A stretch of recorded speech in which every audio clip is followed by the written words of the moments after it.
শুভ সকাল বন্ধুরা, কেমন আছো? আশা করি সবাই সুস্থ আছো, ভালো আছো। এবিপি ফ্যামিলিতে তোমাদের সবাইকে অনেক অনেক স্বাগত, অনেক ভালোবাসা। সকাল সকাল জানলার পাশে বসে এই রকম মিষ্টি আবহাওয়া আর বাইরের প্রকৃতির দৃশ্য দেখতে দেখতে চায়ের কাপে চুমুক দেওয়া সত্যিই অতুলনীয় লাগে। তো চলো বন্ধুরা, বসে থাকলে তো হবে না, এবার বাড়ির কাজে লেগে পড়ি।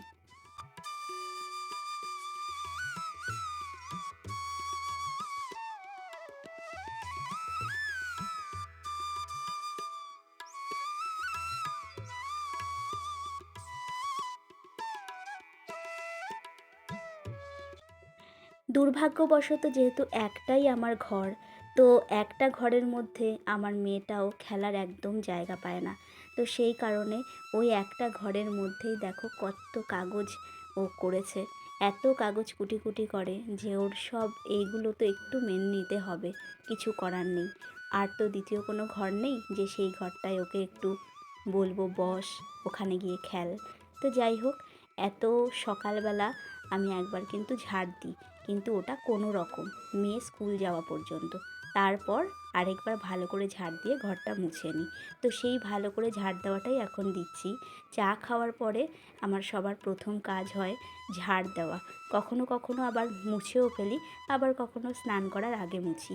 তো আজকে আমার মেয়ে স্কুলে যায়নি, ওকে বললাম সোনা একটু ফোনটা তুই ধরে দে। তো একটু মানে অনেকটাই কাঁপছে, তোমাদের একটু হয়তো অসুবিধা হচ্ছে, কিন্তু এইরকম যদি একটু কেউ ফোন ধরে দেয় তাহলে আরেকটু বেশি সুবিধা হয় আমার কাজ করতে।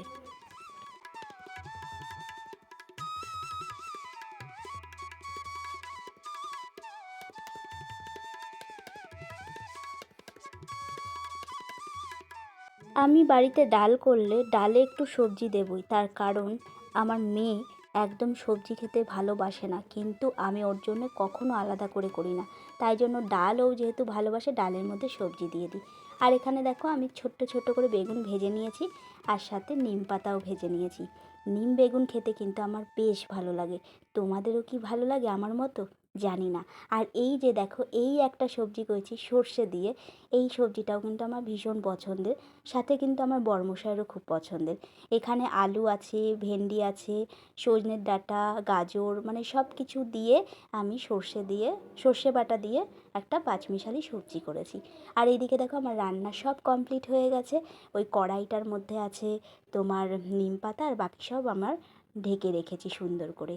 সাথে মাঝে মধ্যে মেয়ের জন্য একটু পায়েস করতে হয়, কারণ আমার মেয়ে পায়েস খেতে খুব পছন্দ করে। তো ওকে একটু পায়েস যদি করে দিই, ও ভীষণ খুশি হয়। তো যাই হোক, আমিও একটু আমার জন্য পায়েস নিয়ে নিলাম, আর সাথে এক গ্লাস জলও নিয়ে নিলাম।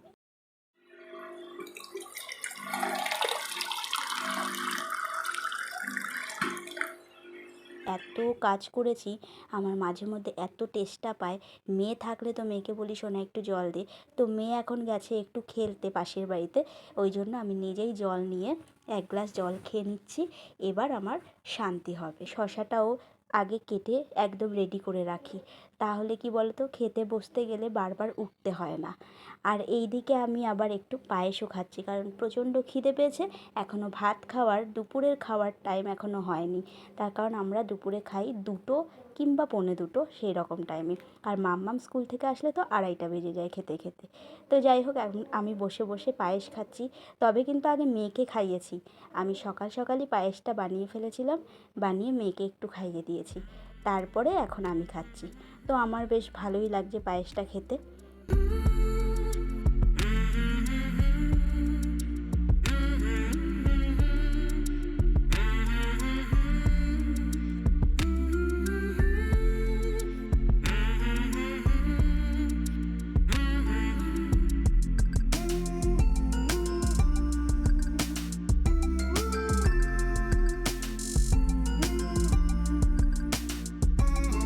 বাড়ির মহিলাদের কাজ শেষ হয় না।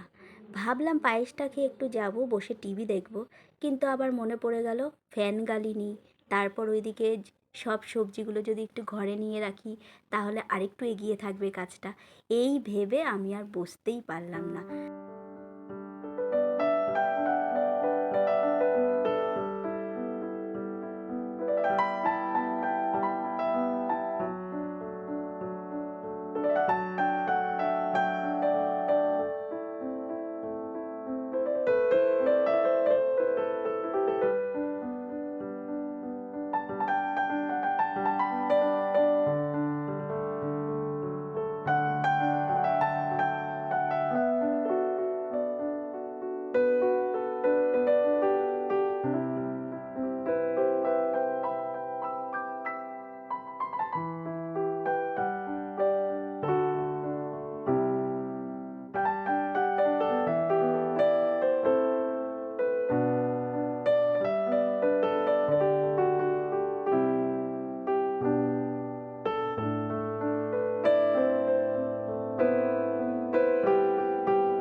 রাতে তার মন রহে না।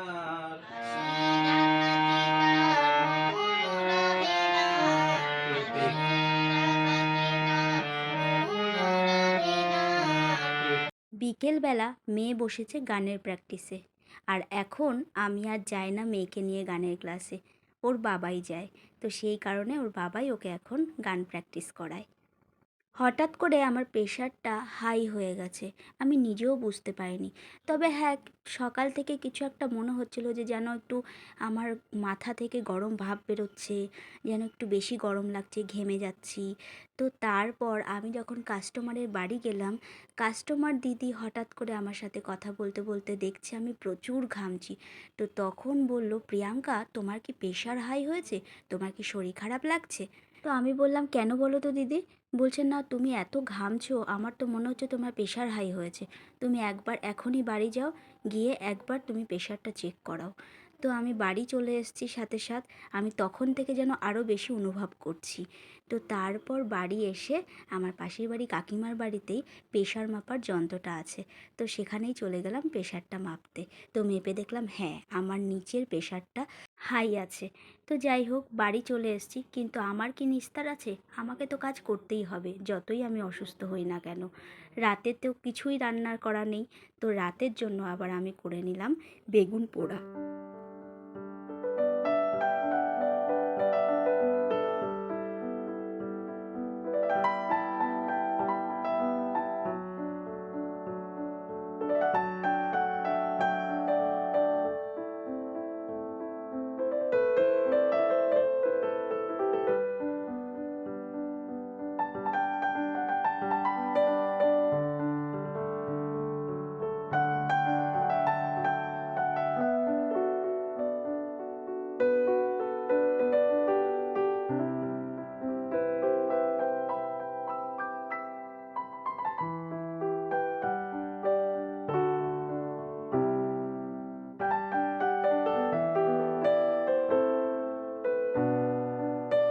তো বন্ধুরা, রাতে আর ভিডিও আমি শেষ করতে পারিনি, তোমাদের সাথে কথা বলতে পারিনি, কারণ রাতে আমার শরীরটা সত্যিই খুব খারাপ লাগছিল।